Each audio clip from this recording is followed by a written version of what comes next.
it's almost like a beacon for us. We are ruled by it, you know. I remember when I was a little kid, my grandfather used to get really crabby and moody, and he wasn't a Cancer. He was a Libra. He must have had a Cancer moon or something. And I would ask my grandmother, what's the matter with him? She'd look at me and she'd go, the moon changed.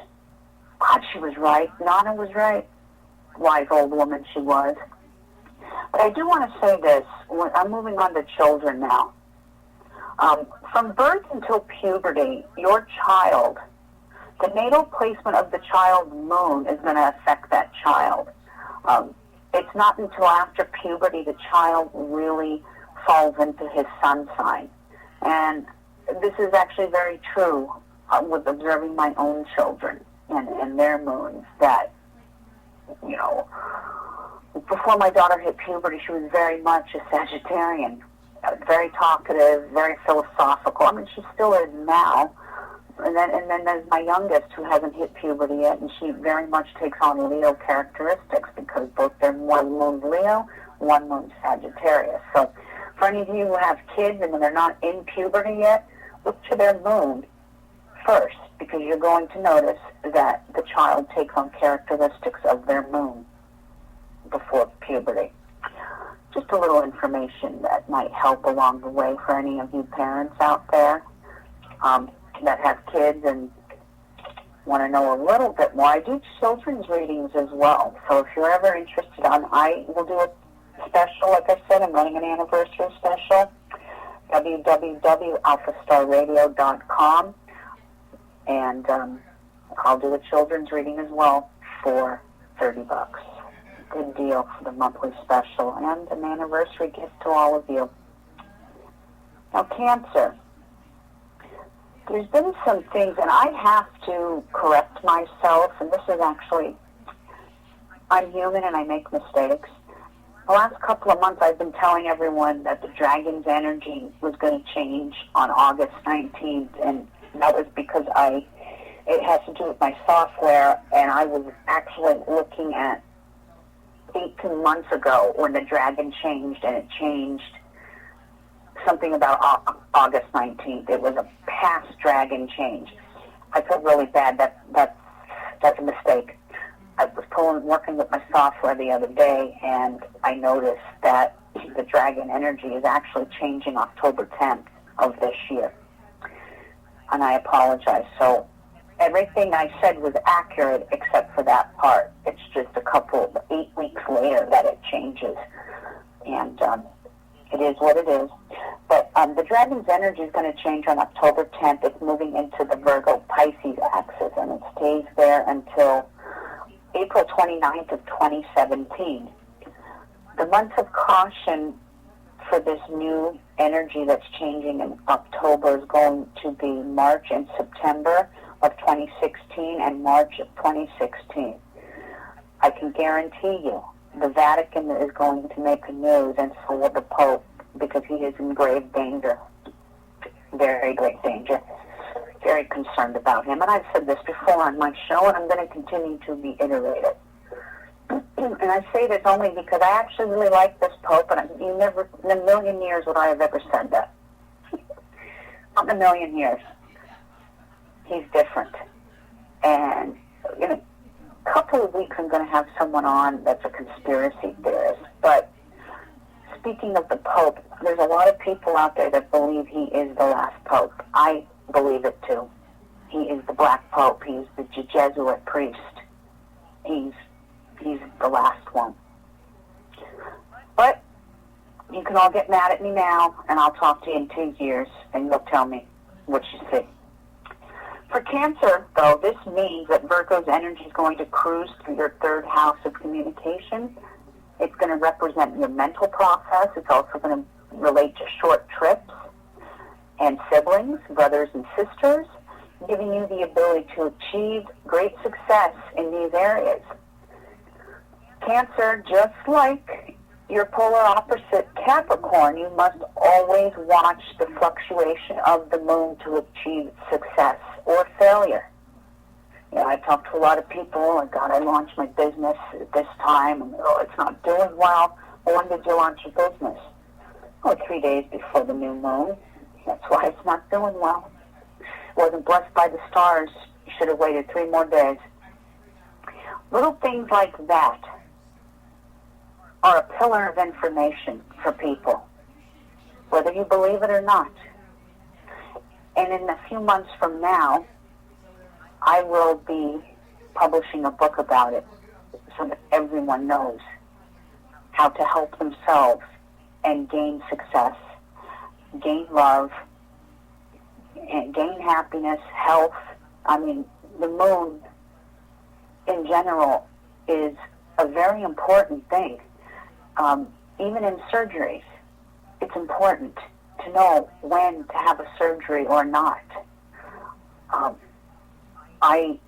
When I had my appendix removed 3 weeks ago, I knew I was not under good stars to do that. And I sat there going, I'm going to sound like a crazy woman, looking at the doctor going, I'm really sorry, but I can't have my appendix removed because the moon doesn't permit it. He would have looked at me like, you are crazy. I think I'm going to, commit you to the mental ward instead of the ER surgery center. I kind of sat there and said, okay, I have to do this. They're not releasing me from the hospital, and my appendix is going to rupture. I'm going to have to take a chance. For those of you who heard my show last week, you obviously know what had happened to me. Now, obviously it wasn't my time to go because I'm here today talking to all of you. But my surgery would have went better if I was under the different type of stars. But in situations like that, you have to do what you got to do it. So, back to Cancer. I just love talking about Cancer and the moon. The moon is such an important thing. Your tail, Cancer, is going to go through your 9th house. This is the house of law, religion, books, and publishing. This is foreigners, foreign lands. This can be either a positive or negative in nature, depending on one's own karma. So on the negative, you may have issues, God forbid, but with the law, I wouldn't recommend publishing any books anytime soon. And you may come across foreigners and foreign lands, and you may have negative experiences in those areas. Like I said, if you know where your dragon's head and tail is and you watch the moon, you can have a more positive effect on you. Now, on a positive note, Jupiter will be moving on August 11th, and it's moving into a Virgo Cancer. It's moving into Virgo, Cancer's 3rd house, and communication, mental process, and trips. Now, remember, you have the head there, too, coming in October. So not only you have a double whammy of luck, not only will you have luck in all these areas for an entire year, but you're also going to have that dragon moving on October 10th right in there. So any of you Cancers are into communication, gosh, if you're broadcasting, you could possibly land yourself syndicated. I'm serious. If any Cancers out there are broadcasters and they're not syndicated, your lucky break may come. This also has to do with short trips. You will probably have great experiences with your brothers and sisters, and this rules siblings as well. And it also rules mental process, and this is very good. Your mental process will be spot on, right on the money. And that is it for Cancer. And remember that no two Cancers are alike, and this is just a general rundown for Cancer. This isn't your own personal UCI, unique celestial identity. The only way you get that is through a full life reading. But this is just a little rundown, and it does prepare all Cancers for the changing of the guards, as I call it, coming in October. But before I get into what I want to talk about with this Jade Helm thing, I'm looking to read what Denny is saying. Okay, never mind. Before I get into that, sometimes, I sit here at my desk and I go into the future with my software because I can see into the future. And I'm bringing this up because this does correlate with the Jade Helm thing that's going on in some ways. And I don't want to be Debbie Downer, and I don't want to be the bearer of bad news, because that's really not what I'm about. But I have to give you the light with the dark. I have to give you the positive with the negative. And I'm very, very disturbed with some things going on. And I am going to bring up the Jade Helm thing, because you're not going to hear it on mainstream corporate media. I'm sure none of you have heard about this, except us conspiracy theorists. But it's not on ABC or Fox or NBC or any of those news networks. Nothing. Now, what I find interesting about this Jade Helm thing, now, for those of you who are going, what the hell is Jade Helm?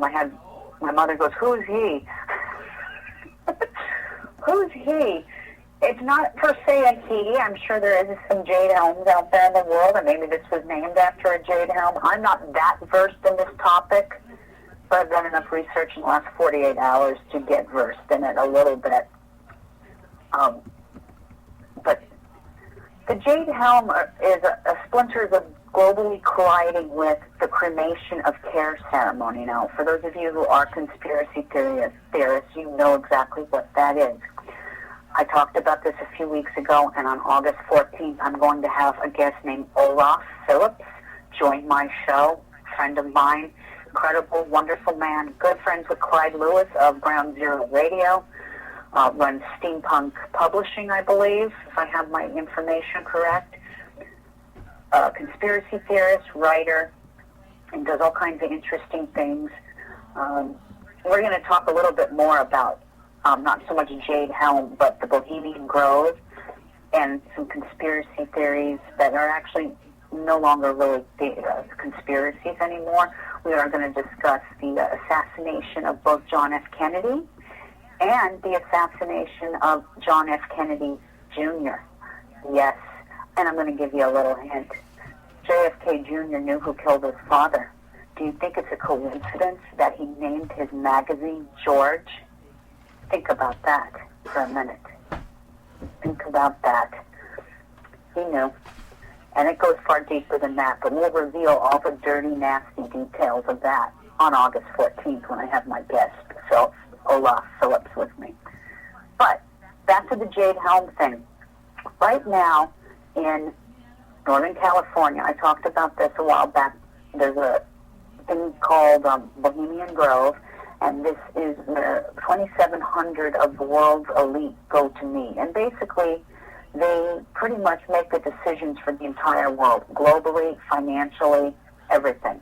They're like mini gods in some way. Not my God, of course, but a lot of conspiracy theorists are saying that it's not a coincidence that the Jade Helm military ops that are taking place right now coincide with this